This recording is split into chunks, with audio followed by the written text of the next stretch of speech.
could you tell me how you design your rocket? Who should answer that? Yeah, so I think it happens on multiple stages. So this year we have the great benefit that we have a baseline version of our rocket already done because we designed our rocket for last year, but especially for our first iteration, which is called EX4.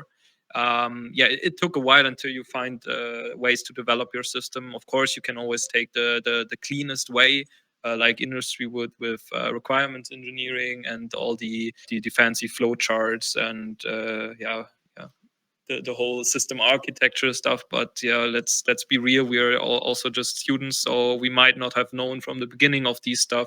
Although we did a quite good requirements engineering for the rocket, lots of stuff changes during the way, so you need to adapt in various scenarios, and that's what makes the process really complicated. So I think for the baseline rocket that we have right now, it took us 2 to 3 years, I would say. Now we are entering the design cycle of 1 year, and we started to implement more systematic ways to design our vehicle, going from proper systems engineering to the whole integrated system tests in the end. So we want to get more into this, and we already have our system model set up for this year, and so on. So in the future, we want to be more systematic, and then, you collect a lot of prior knowledge. So where we would always start is, or where we did start this year, was basically sitting together with a lot of old and new members and thinking about, okay, what do we actually want to change in the system, and what has to stay or should stay the same for next year. So that was, I think, our first meeting we actually had this year, where we decided what we want to change in the rocket. And from that, we formulated requirements that the new system should hold, and we used a lot of old ones as well. We built a system model. Some of the teams, like electronics, for example, transmitted or transferred their knowledge through workshops first, and now they are really starting the development phase.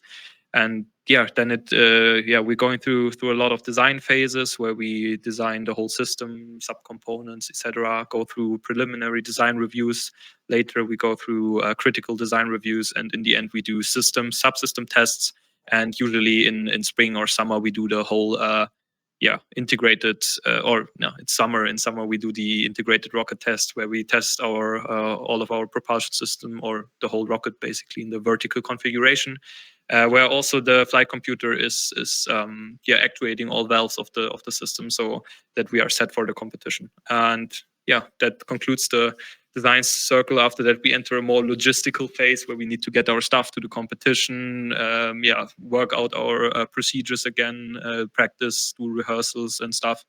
It's a really complex system, but usually we divided in sub phases, like design, testing, reiterating, testing again, and then integrated testing. But all of them are more or less floating, because sometimes some developments take longer than others. So there's not really the one way we figured out yet. But we definitely will try to figure out the best systematic way in the future. We also have to determine all of our important parameters, like tank sizes, or what amount of thrust our engine should have.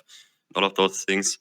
We have a sophisticated congruent engineering tool in Python written, and with that tool, we basically optimize all of those parameters to arrive at the optimal tank sizes and so on, that then later determine what we actually design in detail. So this tool models all of those things in a simplified manner, and then compares all of the different rockets that come out and does flight simulations with those. And then we see which of those rockets that we could design actually achieve the highest apogee. Every sub-team will have software and, let's say, programs that they require. For instance, when we talk about aerostructures, I think they use ANSYS, for instance. When it comes to maybe fluid mechanics, you need to have simulations done in CFD. So every sub-team will have specific programs and software that they require for